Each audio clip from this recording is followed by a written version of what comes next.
It's useless! Oh my, what an asshole.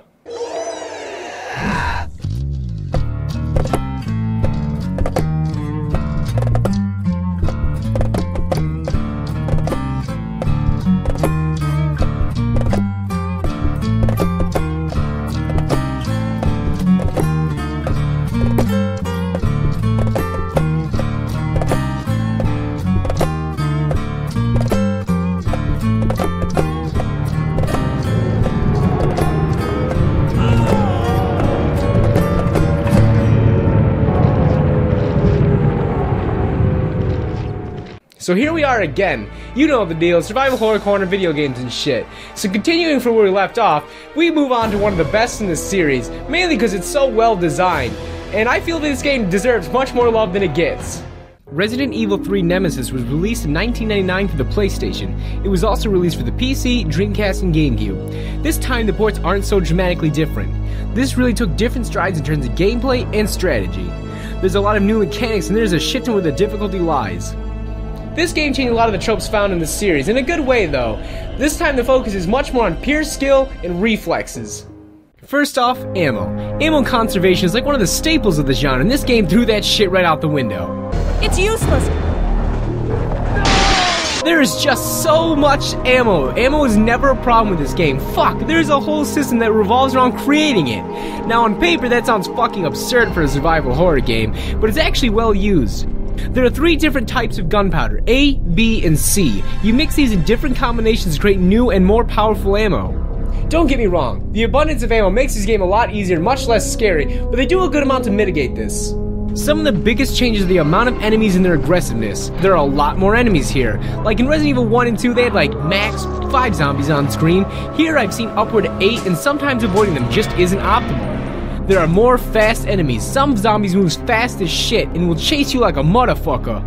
These drain demos have this goofy run which can quickly close distance between you, so this kinda helps offset the plethora of ammo. It fits well into the game since the shift of the gameplay, which leads to the most important mechanic, dodging. This new feature changed a lot about the game, and once again in a positive way. Like the dodge is almost a necessity, like you don't need it, but you kinda need it. It really helps balance out the newfound combat focus. See, here's the thing. In Resident Evil 1, a lot of the difficulty stemmed from the lack of ammo and inventory management. Having only 6 spaces to hold shit made it really only possible to hold your gun and its ammo. All other real estate was used for key items and maybe health. It made you feel much more defenseless. Combat was discouraged and avoiding enemies was the better solution most of the time. Most of the enemies could usually be bypassed since they weren't too aggressive. Since in 3 item management isn't too much of a hurdle and ammo is plentiful, the difficulty focuses much more on the combat. Enemies are much more aggressive and faster this time, so the dodge is a great solution to that. It's something that, oddly enough, reminds me of Dark Souls in a way. The timing is pretty specific, much like the parry in Dark Souls. Press R1 too soon, you end up locking yourself in place for a second. Too late? Well, hopefully Nemesis' fist tastes fucking good. It's something that takes practice, but in case you can't figure it out how to do it, it's pressing R1 right before an attack, which is still easier said than done. I, for the life of me, cannot get the timing down to dodge the zombies. Fucking A! The last new feature, instead of 2 separate scenarios, they added a branching choice system, which adds a new level of replayability. At key moments, you get an option to pick between 2 choices, which can change how you proceed forward. There are a lot of different paths and options, each one usually has a different outcome, which ranges from ending up in a different place to a completely different cutscene. This must be... This shit needs a fucking flowchart!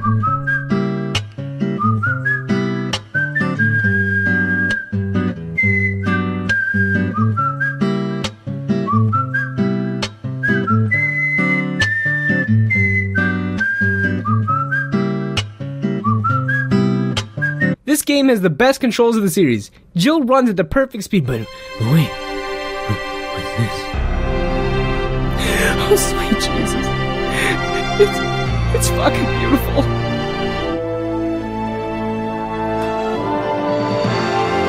Oh, thank the heavens. Game controls great, and they fixed the only problem with the controls. Only took 3 games, but yeah, the controls and stuff. You can finally go up and down stairs without pushing a button, which is nice. They're good. That's it. The graphics have improved a little, mainly in the limb joints. In previous games, the character model's limbs just look like separate blocks clipping in and out of existence. Now they're actually connected via knees and elbows. It's amazing. The backgrounds look damn good. It's really cool to see more of Raccoon City. The game is very expansive with a lot of areas to explore. Seeing the city dilapidated and chaos after the events of 1 is really awesome. The atmosphere here is good, but it's the least scary of the 3 easily. I think that stems from the fact we're out in the open city. Don't get me wrong, the destroyed city is amazingly presented, but something about it just isn't scary at all. Like, I can't really pinpoint what about it isn't scary, but the horror element's just not there. It might be the open, like, city part, but I don't know. The soundtrack is once again well done. It's not nearly as good as RE2, but it still helps bring it all together. The ambient sounds in the city, though, are really good and unsettling.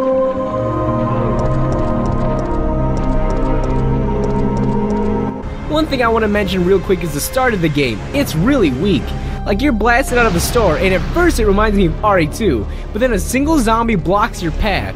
Instantly after that, you jump right to a cutscene, followed by another cutscene about some guy who we never see again, has no importance. It's just like, what? How dare you tell me to go back outside? But anyway, let's move on to the enemy design. Here the enemy design is decent, but kind of uninspired. I wish there was more enemy variety. This is where it starts to become too bug-like for me. First off, the zombie design here is fucking awesome. Like, I thought 2's zombies looked great, but here this game blew that shit out of the water. Plus, there are so many variants of zombies, it really helps bring in a sense of realism, and for fuck's sakes, they even made a fat zombie. These Drain Demos or Demos are pretty cool, but once again, that run is pretty goofy. The Hunter Betas look awesome, much more gruesome than the first. The Gammas just look like frogs, and the spiders and dogs? Oh, they're just spiders and dogs. One of the best things about this game is the boss fights are challenging. No more just run to the other side of the room and shoot the shit out of them. If you try that shit here, they will seriously fuck you up. This is where once again the dodge seriously helps a lot. This worm is really phallic looking, I'm just saying. The main attraction is obviously Nemesis. His design is metal as fuck. He's everything Mr. X wanted to be. He is single-handedly the scariest part of the entire game. The fact that he's always chasing you adds an air of terror that is always looming. I think the scariest part is that A, he's faster than you, and B, his AI is smart. A, the fact that he's faster than you creates so many close calls when running from him. Usually he's right on your ass before entering a door. This gets me every time. And B, he can dodge slow projectiles and knows when you're trying to set him up. Also, he doesn't care about doors. He scoffs at the idea of doors. And he has a goddamn rocket launcher. Pro tip! When avoiding him, aim for his bare shoulder. This retard can't use his other arm to grab you. Fucking oh shit. Seriously, this is the first time in the series an enemy can actually catch up to you. It's fucking great. It makes him much more of a threat, genuinely scary. Actually, he's the only scary aspect of the game. One thing that dramatically changed were the puzzles. They finally added challenge to it, and I fucking love it. Most of them aren't too hard, but there's finally substance to it. This puzzle here is the only one I'm still not sure exactly how to do. I usually just end up forcing it. At first I thought it was more metaphoric, like I figured the opacity would represent how we feel the times past, because amber, because you kind of remember it, crystal for the present, since we can see it clearly, and obsidian for the future, because we're completely blind to it. But no, it's just a numbers puzzle. Each picture and stone have a value which you use to make the middle clock read 12. Now the story. It shows what happens with one of the main characters from the first. Here the story brings back the OG badass babe Jill, accompanied by Carlos. Now the plot kind of has a strange place in the timeline. It's simultaneously a prequel and a sequel to RE2. The first half of the events take a day before RE2, and the second half, after you get infected, takes place after. At first I was really confused by all this. I initially thought it was a direct sequel. Then I heard it was a prequel and I was like, wait, how the fuck can this be a prequel? Raccoon City is blown to shit. How can this take place before? The game spans a couple of days, while RE2 only takes place in a few hours. This isn't helped by the police station looking different. Somehow the doors unbarred themselves into. However, we finally figured out how Brad became a zombie.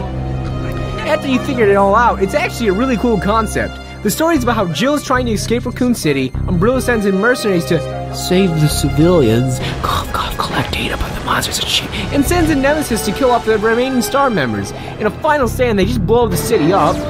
After you beat the game, you unlock Mercenaries mode, a mode that became a staple in this series. You kill as many things as you can in a set amount of time. It's really fun. There's also like 6 fucking costumes, 2 in reference to... Who's that? Regina? What are you doing here? Get back to Downland. Overall, this is a really cool approach to take to the story. Splitting the story up to be both a prequel and a sequel is really interesting. What's really strange is this was technically supposed to be Code Veronica. There was some deal between Capcom and Sony, I don't know. But here's the thing, like, Code Veronica picks up right after where 2 left off. But the whole Veronica virus seems like the spin-off to me. Well, Resident Evil 3 picks up sometime after 1, but seems to fit the whole scope of the series more. Like, it just seems more like a sequel. The plot in this one is by far the most interesting. The voice acting is pretty competent. Jill is usually pretty good, but some parts are just awful.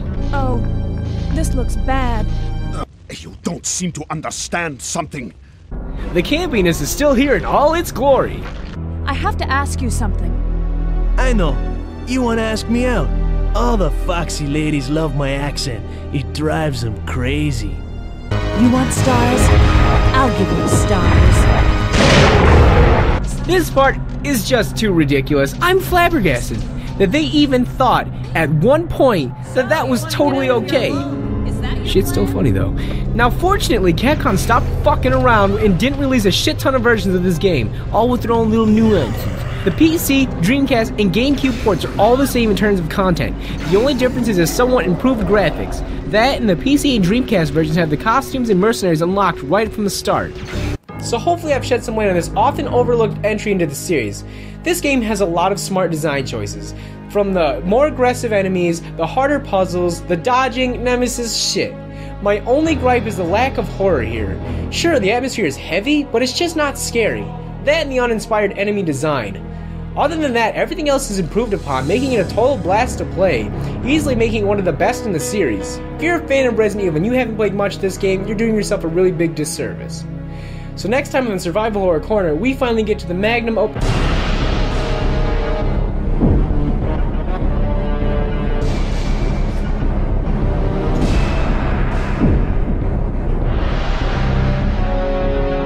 We get to some fucking spin-offs.